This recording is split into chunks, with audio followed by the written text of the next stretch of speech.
नमस्कार, मैं हूं कुमार अनिल। डॉक्टर भीमराव अंबेडकर की पुस्तक बुद्ध और उनका धम्म, इसकी 31वीं कड़ी लेके मैं आपके सामने उपस्थित हूं। आज हम एक बहुत विशेष चर्चा करने वाले हैं कि मानव जाति के इतिहास में पिता और पुत्र का ऐसा मिलन पहले कभी नहीं हुआ और शायद आगे भी नहीं होगा जो कपिलवस्तु में हुआ। असल में हुआ ये कि बुद्ध जो हैं वो राजगीर में ठहरे हुए थे।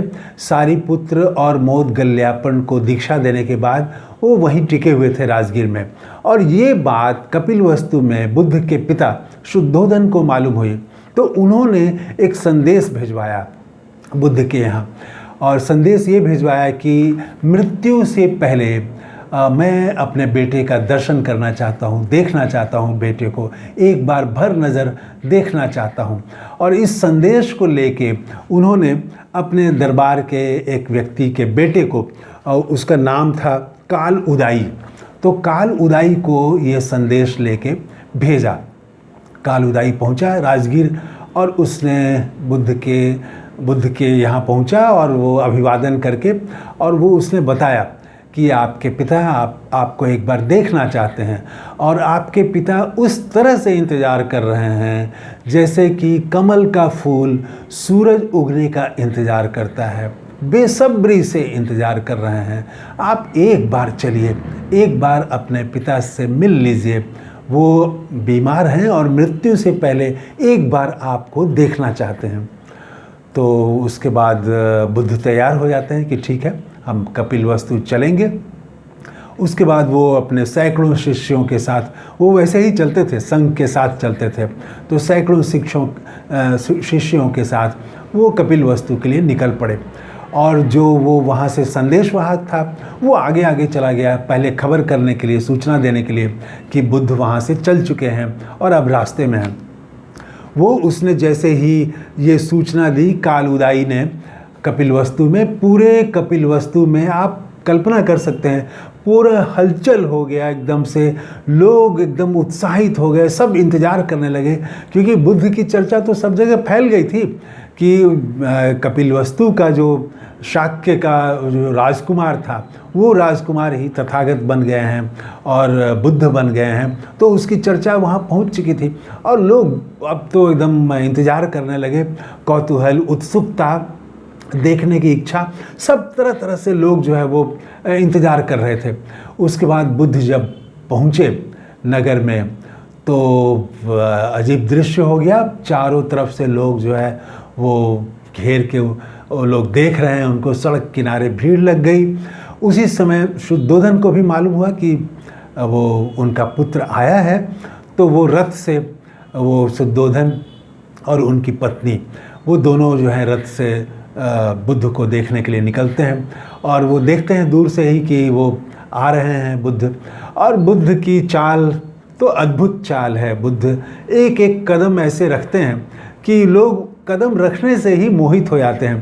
तो वो उनकी जो चाल थी और उनके चेहरे पर जो कांति थी, जो रौनक और जो आभा मंडल बुद्ध के इर्द गिर्द था, वो तो शुद्धोधन उससे प्रभावित हो गए, बहुत बहुत प्रभावित हुए और रथ से उतर पड़े और उतर के पुत्र का अभिवादन किया। पिता ने पुत्र बुद्ध का अभिवादन किया उन्होंने, क्योंकि वो ये ख्याल उन्होंने रखा कि भाई तो अब वो पुत्र तो सिर्फ मेरे नहीं हैं, वो तो अब जो है वो दुनिया को संदेश दे रहे हैं।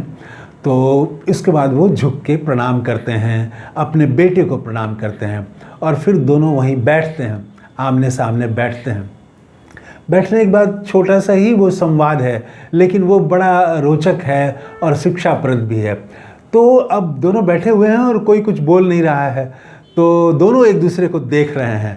खास करके शुद्धोधन तो एकदम गौर से देख रहे हैं, जैसे वो एकदम देख के पूरा पी जाना चाह रहे हो अपने पुत्र को। तो वो और क्या चल रहा होगा, ये कल्पना करने की बात है। कल्पना भी हम ठीक से नहीं कर सकते कि शुद्धोधन के मन में क्या चल रहा था, क्योंकि वो एक बहुत करीब थे शुद्धोधन अपने बेटे के, लेकिन बहुत दूर थे। उनके मन में, शुद्धोधन के मन में ये बात आ रहा था कि मैं अपने बेटे को सिद्धार्थ नाम से पुकारूं, बेटा सिद्धार्थ ये बोलूं, लेकिन वो बोलने की हिम्मत नहीं जुटा पा रहे थे, क्योंकि वो भी जान रहे थे कि अब जो है सिद्धार्थ सिद्धार्थ नहीं है, अब वो तथागत हैं, बुद्ध हैं, वो तो मानव जाति के गुरु बन चुके हैं, शास्ता हैं वो। तो अब वो जो जिस स्थान पर पहुंच गए हैं बुद्ध, तो अब वो तथागत को, बुद्ध को, भगवान को अब वो बेटे की तरह सिद्धार्थ बोलने की हिम्मत नहीं जुटा पाए। इच्छा थी कि एक बार बेटा बोले, लेकिन बोल नहीं पा रहे थे। ये जो निकटता और दूरी अद्भुत है। ये बुद्ध के सामने बैठे हुए हैं, लेकिन बुद्ध से दूर भी हैं। बेटा कहें तो बेटा कह नहीं सकते हैं, और बुद्ध के रूप में निकट हैं। तो ये एक बड़ा जो दृश्य है, ये अद्भुत दृश्य है, ये इतिहास में नहीं मिलता है, आगे भी शायद नहीं मिलेगा। उसके बाद में बोलते हैं, शुद्धोधन बोलते हैं कि मेरी इच्छा है कि मैं अपना पूरा राजपाट जो है वो आपको दे दूं, भेंट कर दूं आपको। लेकिन सोचता हूँ कि भेंट करूँ तो मेरा राजपाट जो है इसको आप क्या महत्व देंगे, मिट्टी के मोल भी आप इसको नहीं समझेंगे। मिट्टी का मोल मतलब आजकल तो मिट्टी की भी कीमत हो गई है, तो लेकिन आज से 50 साल पहले ही मिट्टी की कोई कीमत नहीं थी। मिट्टी ऐसे ही है, जहाँ से भी आप उठा लीजिए, ले लीजिए। तो इसीलिए वो मुहावरा है कि मिट्टी का मोल मतलब जिसका कोई मोल नहीं हो। तो शुद्धोधन ने कहा कि मैं इच्छा तो है कि मैं अपना पूरा राज्य आपको भेंट कर दूं, लेकिन आपके लिए इसका क्या मतलब है, आप तो इसको आप मिट्टी के मोल के बराबर ही समझेंगे आप।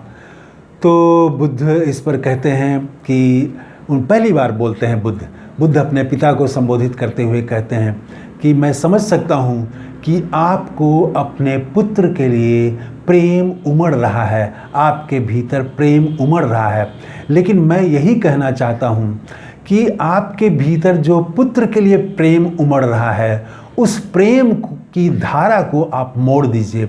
उस प्रेम, क्योंकि आपका पुत्र अब है नहीं, वो पुत्र अब रहा नहीं आपका, आप पुत्र को खो चुके हैं। तो आपके भीतर पुत्र के लिए जो प्रेम, जो प्यार उमड़ रहा है, उस प्रेम को, प्यार को, उस अपनापन को आप दूसरे प्राणियों के प्रति कर दें, उधर रुख उसका मोड़ दें। जो हर प्राणी है, न सिर्फ आदमी बल्कि हर जीव, हर जंतु, पेड़ पौधे, उन सब के लिए आप ये जो प्रेम जो उमड़ रहा है अपने बेटे के लिए, उस प्रेम को आप उधर मोड़ दें।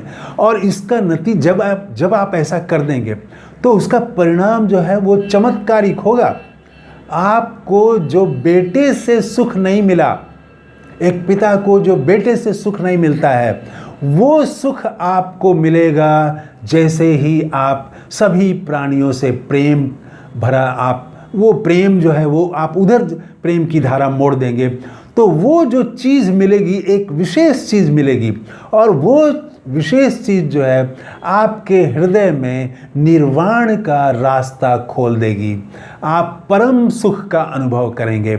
तो ये जो बुद्ध ने कहा, तो बुद्ध की आवाज़ सुनी उनके पिता ने, 7 साल के बाद वो आवाज़ सुनी और वो मंत्रमुग्ध हो गए। उतनी ही आवाज़ सुन के ही वो उनका हृदय प्रफुल्लित हो गया। फिर वो वहाँ से चले गए, और बुद्ध तो अपने संघ के साथ थे, सन्यासियों के साथ थे, और वहीं एक उद्यान में, एक बगीचे में बुद्ध ठहर गए। और जैसा बुद्धों की आदत है, बुद्धों की परंपरा है, आदत नहीं परंपरा कहें उसको, तो वो परंपरा के अनुसार ही दूसरे दिन सुबह जो है बुद्ध उठते हैं और तैयार होके अपना चीवर और भिक्षा पात्र लेके वो भी नगर में भिक्षा लेने के लिए निकल पड़ते हैं। तो जैसे ही बुद्ध निकलते हैं भिक्षा लेने के लिए, अब आप समझिए कि जिन सड़कों पर बुद्ध रथ से घूमा करते थे, उन्हीं सड़कों पर वो भिक्षा पात्र लेके, चीवर पहन के भिक्षा के लिए वो निकले हैं।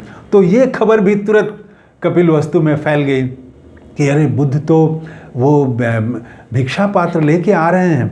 तो शुद्धोधन फिर दौड़ा हुआ आया कि अरे आप ये क्या कर रहे हैं, आप तो इससे तो आप मेरा अपमान कर रहे हैं। तो आप जानते हैं कि आपके पूरे संघ को मैं कुछ ही देर में भोजन करा सकता हूँ, सबके भोजन की व्यवस्था मैं कर सकता हूँ, लेकिन आप ये क्यों कर रहे हैं इस नगर में आके। तो बुद्ध कहते हैं कि आपका वंश जो है वो राजा वाला है, तो ठीक है, लेकिन मेरा वंश मतलब वो जिस परंपरा के हैं, बुद्ध परंपरा के, तो मेरा वंश जो है अब यही काम करने को कहता है, अब यही प्रथा है। और एक प्रथा है, वो बताते हैं बुद्ध, अब एक चीज़ देते हैं बुद्ध, अपने पिता को देते हैं। वो कहते हैं कि बड़ा रोचक है, वो कहते हैं कि कोई भी पुत्र को अगर कोई खजाना मिल जाए तो खजाने का जो सबसे कीमती रत्न होगा वो रत्न को अपने पिता को भेंट करेगा। तो मुझे भी जो खजाना मिला है, जो रत्न मिला है, वो मैं चाहता हूँ कि आपको दे दूँ। तो वो रत्न तो वो वही है, वो अष्टांग मार्ग है, वो बुद्ध का ज्ञान है, वो बुद्ध की शिक्षा है, और वो शिक्षा अपने पिता को वो देते हैं, बुद्ध जो है शुद्धोधन को देते हैं। और शुद्धोधन फिर नमस्कार करते हैं और कहते हैं कि आपकी जो शिक्षा है इसको मैं भरसक पूरे जीवन उतारने की कोशिश करूँगा, व्यवहार में उतारने की कोशिश करूँगा। तो ये अद्भुत घटना हुई कि पिता अपने पुत्र का शिष्य बन गए। तो इस कड़ी में इतना ही। अगली कड़ी में फिर हम कुछ ऐसे ही रोचक चीज़ सामने लेके आएंगे। तब तक बुद्ध को नमस्कार करते हुए ये कड़ी समाप्त कर रहा हूँ। थैंक यू, धन्यवाद, जय हिंद।